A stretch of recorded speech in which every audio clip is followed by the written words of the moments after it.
Bonjour, chers frères et sœurs dans le Seigneur, c'est votre frère Michel Abraham. Je viens vous parler au milieu de la création, cette merveilleuse création de notre Seigneur. Nous avons pu voir la dernière fois un petit peu le tout en tout, c'est-à-dire comment le Seigneur représente vraiment le tout en tout et en tous, si nous sommes vraiment en communion avec lui. Et le Saint-Esprit m'a amené suite à une discussion avec une sœur, nous allons en parler, par rapport à une meilleure façon de prier le Seigneur pour être en meilleure communion avec lui, euh, à la lumière des Écritures, de comprendre quel est l'esprit qui se véhicule derrière la parole pour comprendre certaines choses, peut-être que nous n'avons pas forcément bien compris et qui vient altérer un peu notre relation avec le Seigneur. Donc j'ai dénommé cette étude et enseignement Prier celui qui est le Seigneur en son nom. Repos et paix dans le Seigneur, Shabbat Shalom à tous. Et nous allons commencer. Prions le Saint-Esprit pour qu'il vienne toucher nos cœurs, qu'il nous illumine dans la révélation de la parole de Dieu, qu'il vienne toucher nos cœurs et qu'il passe par ma bouche pour pouvoir nous enseigner dans toute la vérité. Amen. Gloire à Dieu. Donc, comment le Saint-Esprit nous fait comprendre en fait tout ce que vous demanderez en mon nom.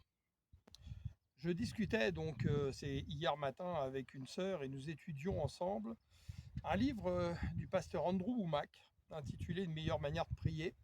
Donc sachant que le Seigneur m'avait connecté à Andrew Wommack pour recevoir certaines choses et confirmer des choses qu'il m'avait déjà dit. Et je vous conseille, c'est sur cette chaîne, d'écouter par exemple cet enseignement Une meilleure manière de prier. Donc un livre sur l'expérience de nos erreurs qui nous empêche en fait d'avoir une vie de prière efficace qui plaise à Dieu.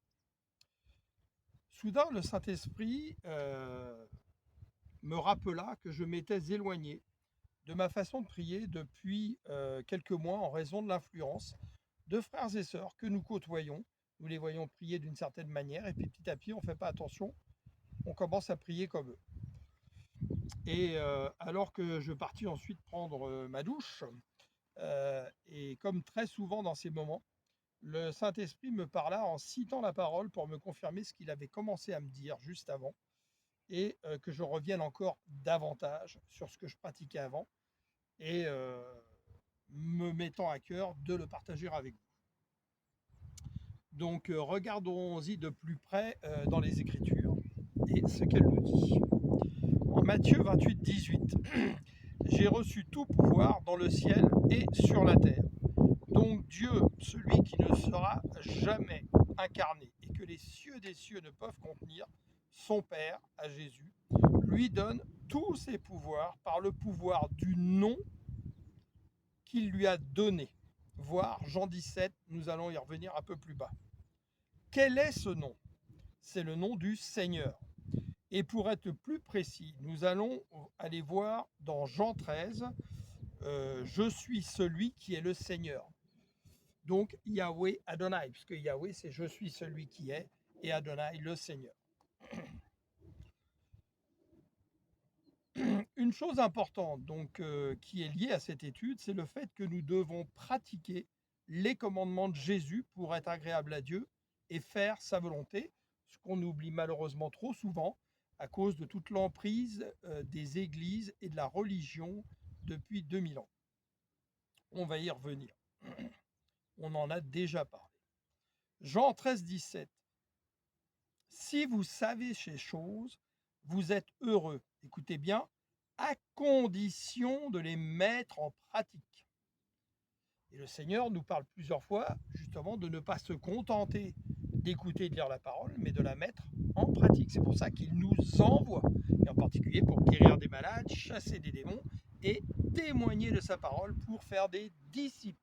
Non pas des gens assis dans une église toute leur vie, mais faire des disciples qui feront d'autres disciples. On a déjà parlé de cela. Le Seigneur donc vient confirmer qu'il est le Seigneur et un seul avec le Père et que nous sommes un avec lui. nous sommes consacrés dans la vérité et que nous sommes fidèles en aimant la vérité. Dans Jean 17, 11, bientôt je ne serai plus dans le monde, car je vais à toi, donc Dieu le Père, mais eux, ils vont rester dans le monde. Père Saint, garde-les par le pouvoir de ton nom, celui que tu m'as donné, pour qu'ils soient un comme nous le sommes. Il ajoute un peu plus loin, dans le verset 17, consacre-les par la vérité. Or, la vérité, c'est la personne de Christ. Ta parole est la vérité, puisqu'il est le Verbe incarné. Comme tu m'as envoyé dans le monde, écoutez bien, moi aussi je les y envoie, donc pas pour faire n'importe quoi, mais pour aller pratiquer ce qu'il nous a demandé, ce qu'il nous a montré de faire, à savoir d'aller guérir des malades, chasser des démons et apporter la bonne nouvelle, faire des disciples, les baptiser au nom du Père, du Fils et du Saint-Esprit, c'est-à-dire au nom du Seigneur, comme il est marqué dans Actes des Apôtres, puisqu'ils sont un. Et je me consacre moi-même à toi pour eux, pour qu'ils soient à leur tour consacrés à toi par la vérité, donc consacrés par le Christ. En Jean 15, 16, on trouve « Ce n'est pas vous qui m'avez choisi. Non, c'est moi qui vous ai choisi. Je vous ai donné mission d'aller porter du fruit qui soit durable. Alors, écoutez bien, alors le Père vous accordera tout ce que vous lui demanderez en mon nom. » Il dit bien que le Père nous accordera tout ce qu'on demandera au nom de Jésus si nous portons du fruit et du fruit durable, c'est-à-dire faire la volonté du Père. Un peu plus loin, abordant la résurrection à venir, dans Jean 16, 23. Quand ce jour viendra, vous ne me poserez plus aucune question. Oui, vraiment, je vous l'assure, tout ce que vous demanderez au Père en mon nom, il vous l'accordera.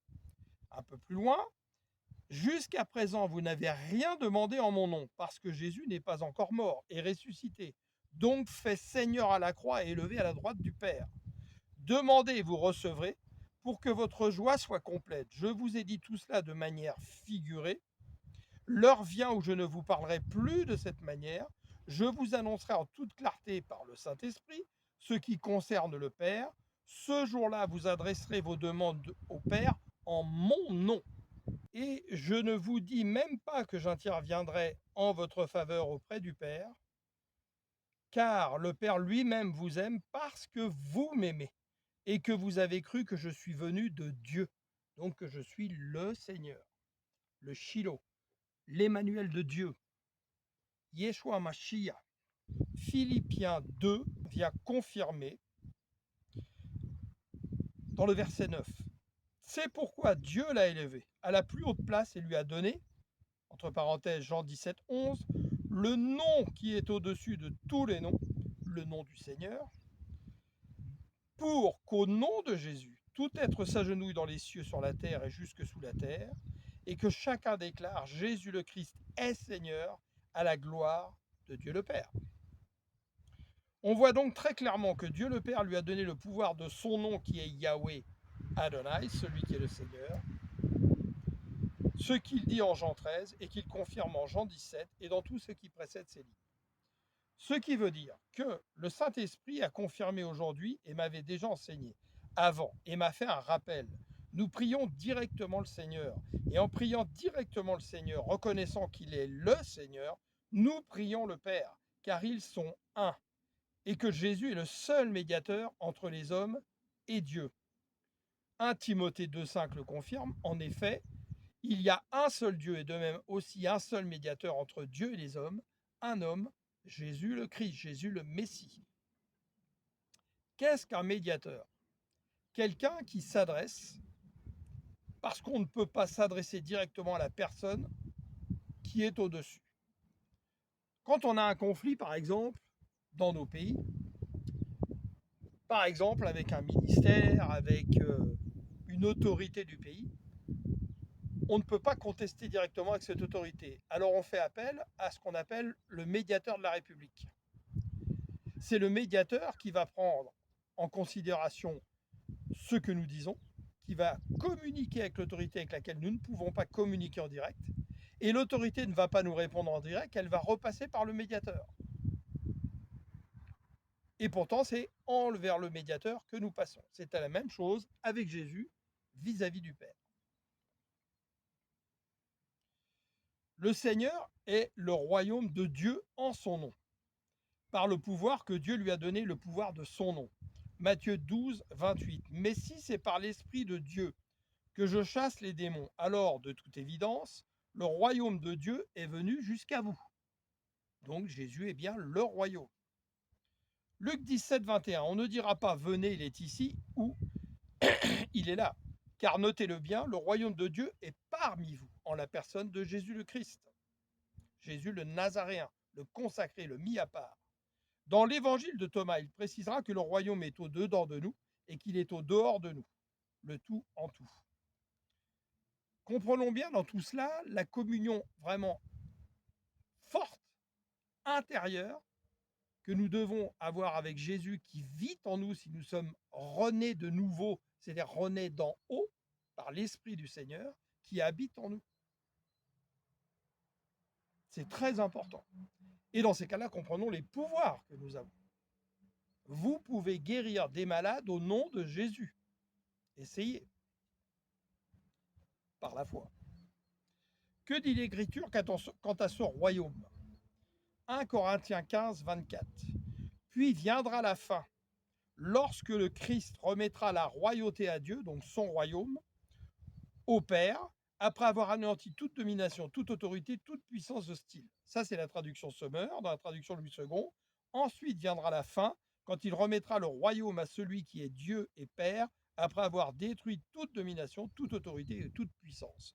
On voit donc très clairement, à travers ces versets et l'éclairage du Saint-Esprit, que nous sommes appelés à prier le Seigneur, qui est la personne de Jésus, qui est lui-même le royaume, qu'il présentera à son Père à la fin, et que prier, comme parfois nous le faisons, le Père en précisant au nom de Jésus, ne correspond pas à ce que dit l'Écriture, comme si nous ne reconnaissions pas en Jésus qu'il a été fait Seigneur par le pouvoir du nom que son Père lui a donné, le Seigneur. C'est pourquoi il ajoute qu'il a reçu tout pouvoir dans les cieux, sur la terre et à partir de la résurrection et de l'élévation ensuite. Mon expérience personnelle, ainsi que d'autres frères et sœurs et pasteurs, m'a montré que je reçois plus de résultats et une meilleure communion avec Dieu en m'adressant au Seigneur Jésus, qui est le seul médiateur, et en m'adressant directement à Jésus, en m'adressant directement au Seigneur, car il est un avec le Père et le Saint-Esprit. Vous vous adressez à Jésus, c'est comme si vous vous adressez au Père ou au Saint-Esprit. Et comment communique-t-il en retour? Mais également en aller, en retour, nous inspirant des pensées et des paroles, si ce n'est par le Saint-Esprit. Pour ceux qui l'ont déjà pratiqué, on peut voir que pour guérir les malades ou chasser les démons, nous parlons au nom de Jésus. Nous imposons les mains et nous disons « toute douleur part au nom de Jésus ».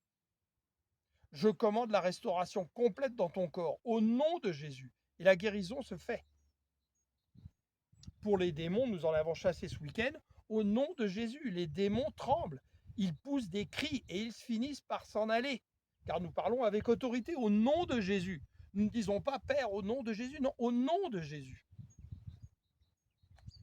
Donc je nous laisse donc méditer sur le sujet, qui est important, et prions le Saint-Esprit pour nous confirmer intérieurement ce qu'il m'a révélé, à d'autres aussi, ce que je vous partage pour vous aider peut-être à avoir une meilleure communion avec le Seigneur et comprendre comment la personne de Christ est importante. Lui qui a tout accompli, qui est le Seigneur, qui nous guide par le Saint-Esprit, qui nous souffle, et que vraiment nous devons faire corps avec Christ, la personne de Christ. Voilà. Donc j'espère que cet enseignement pourra vous être utile. Il est important de méditer, de réfléchir par rapport à tout cela, de lire vous-même les écritures qui ont été citées, de méditer là-dessus. Et j'espère en tout cas que cela aura pu vous servir. Et je vous laisse admirer la création du Seigneur qui est merveilleuse. Soyez bénis dans le nom de notre Seigneur, Yeshua Mashiach. Et je vous souhaite une très très belle journée. au nom de notre Seigneur. Amen. Alléluia. Gloire à Dieu.